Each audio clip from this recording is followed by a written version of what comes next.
Yo, what's good, my YouTube family? Alex here, back again for another video. Thank y'all as always for tuning in and taking a look at me and my oversized sweater today. But I gotta wear this because my boy, he hooked me up with a Sacramento Kings sweater for Christmas. Let me show y'all this joint, man. And this is pretty fire, I ain't gonna lie. I like it a lot. It's a little oversized, y'all, but I was like, you know what? Let me go ahead and show some love to my boy for him getting me this sweater. Let me go ahead and rock it for the video. So today, y'all, we coming back with a different type of video, y'all. I ain't never did something like this on the channel before, but I thought, you know what? Let me go ahead and do some type of NBA weekly or NBA recap or some type of recap just talking about some of the things that took place this week in the league. Now, just so you guys are aware, I do have a podcast that I do plan to drop really soon. I'm just looking to go ahead and get a few more people to go ahead and hop on here with me, and hopefully y'all like it. We're just going to be talking strictly hoops, just in more detail than I do on these videos, and that's going to be coming really soon, so y'all go ahead and stay on the lookout for that. That's coming real soon. But first, y'all, we have to go ahead and start this video by giving that boy Steph Curry his flowers. Let's go ahead and clap it up to my man, as he did go ahead and officially pass Ray Allen this week, officially becoming the all-time three-point scorer. He did it in, I believe it was, 799 games? Let me check.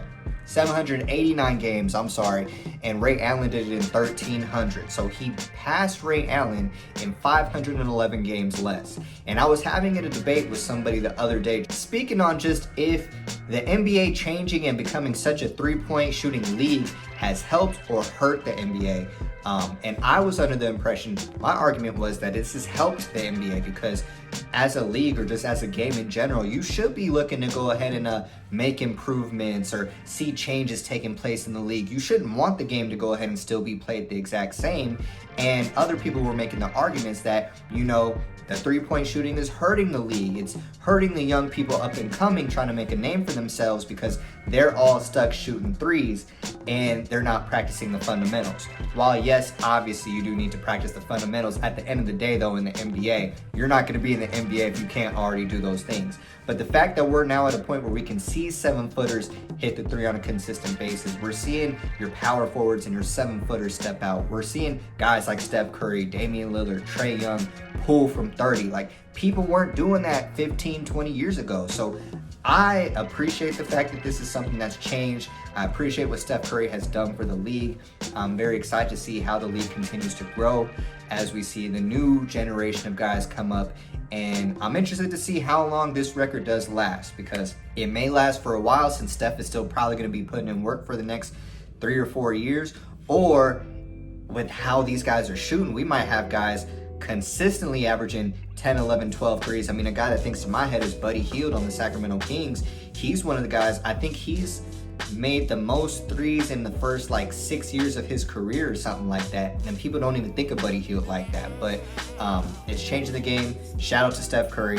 I wanted to go ahead and start off this video with him. Second, y'all, I had to go ahead and talk about Kyrie. And y'all tell me what happened. I can't be the only person who was super excited to see Kyrie come back. I know y'all was dumb juice too. I'm like, bet Kyrie's gonna come back. He's gonna be dropping 30, 40 on the road on a consistent basis, finally helping KD. And my man's is already in health and safety protocols. How, bruh? How is my man's in health and safety protocols that fast? I don't get it. I know it's obviously going around the league with the virus, but it's sad that we have to wait now for Kyrie to come out of health and safety protocols before we can see him hoop. But just the fact that he is going to be back with the Nets is amazing. I'm super excited to go ahead and watch him hoop and see how he can help this team, since James Harden has kind of struggled this year. KD has kind of carried the whole team on his own, even though Brooklyn is still in first place getting the job done. And that actually leads me into my next point. I want to go ahead and talk about the MVP race just a little bit, y'all, because I can't tell y'all who should be MVP right now. Is it KD, who's single-handedly carrying the Nets to the first team in the Western Conference? KD is finally getting his respect. I feel like this is the best version of KD I think that we've seen, just because he has to do everything on the court. He has to go ahead and score 35, 40 points with the Nets due to how many injuries they have right now. He has to be the playmaker on the team, and he's locking up on the other team's best defender right now. So is KD the MVP, y'all? Or is it Steph? Because we know what he's doing with his three-point shooting, putting up crazy numbers as usual. The Warriors are sitting at first place. They might be in second place, actually. One of the two. I know they're right there in the West as far as top teams in the league. And Steph is obviously the best player on that team. He has them going crazy without Clay, without James Wiseman. But at the same time, Steph's numbers are a little bit down from a shooting standpoint. So does that hurt him a little bit? Or is it just like, hey, we know what he's bringing to the table. He's definitely the MVP.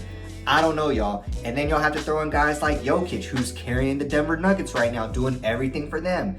Passing, scoring in the paint. And just the vision that man has is unbelievable, y'all. I feel like if Denver can make some type of push and at least get into being a top 5 seed in the league, I think hands down, Jokic is going to have to at least start getting more respect than he is right now in the MVP race. I can't say respect when he just won the MVP last year. And then you have guys like Giannis, who's coming into rhythm, and you have the Bucks, who are finally hooping now and looking like a championship team last year. Are they a team that can go ahead and repeat? Is Giannis showing that he's ready to go ahead and get that third MVP and get that second back-to-back NBA Finals MVP? So I'm interested to see, y'all, like what happens in the MVP race. And last thing I want to do, y'all, is I want to go ahead and give some credit to just a few teams around the league right now. Now, we already touched on the Nets and how they're still staying afloat atop of the East without all their players that they have right now missing. But I also want to give some credit to the Cleveland Cavaliers, y'all. That's right, the Cavs are sitting at 19-12 on the season, the number 3 seed in the East. Who saw that coming, y'all? I know I didn't see that coming. Now, I'll be the first to tell y'all, I have not watched Cleveland personally many times this year, but the fact that they are sitting at 19-12, 8-2 in their last 10 games, winners of 6 straight, we got to give some credit to Evan Mobley. We got to give some credit to Colin Sexton. I know Kevin Love just had a big game the other day. I know Isaac Okoro has been putting in work, and this is a team that's maybe can do some damage. Can y'all imagine the Cavs in the playoffs without LeBron James on the team? Like, I feel like since I've started watching basketball, I've never seen them in the playoffs without LeBron James. And I've been watching ball since I was like 5-6 years old, around 1998, 1999. So I'm interested to see what this Cleveland team can do. And I also wanted to go ahead and give some credit out west to the Memphis Grizzlies. This is a team that nobody really talks about right now. They are a small market. John Morant has not been there, but they are on a 5-game winning streak themselves. Y'all sitting at 19-11, the number 4 seed out west. And this is a team that definitely deserves some credit, deserves some love. So big shout out to y'all. Utah Jazz was also another team that I wanted to touch on just because they've obviously rounded back out into form and now they're looking like a top.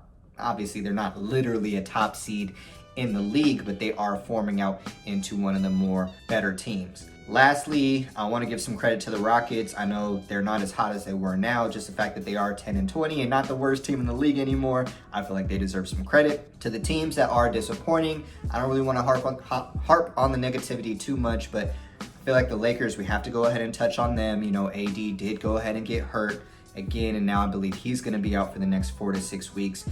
That's disappointing. LA just can't seem to get a consistent rhythm going. We saw them just lose yesterday, I believe it was, or Friday actually, to the Timberwolves, and the team's just not looking good. I'm so happy to have Isaiah Thomas back in the NBA, and I think that he may have a chance to help this team. And he didn't look bad, y'all. I'm not going to say he looked great, but he didn't look bad either.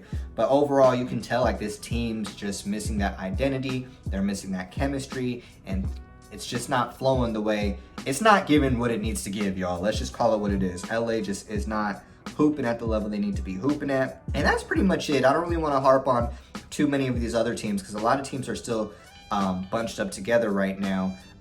Zion Williamson, he's going to be out again for some more time, I believe. He's also out 4 to 6 weeks with his foot. Zion, bruh, what are we doing? New Orleans, we got to figure this out, y'all, you know. That's all I had today for today's recap, or the week's recap, I should say. If you guys did go ahead and like this video, feel free to go ahead and like, comment. If there was something that I missed in regards to news this weekend or this week, don't hesitate to put down what they were in the comments below. And it's Alex. I'll see y'all boys in the next video. From me and my oversized shirt, we out. Peace.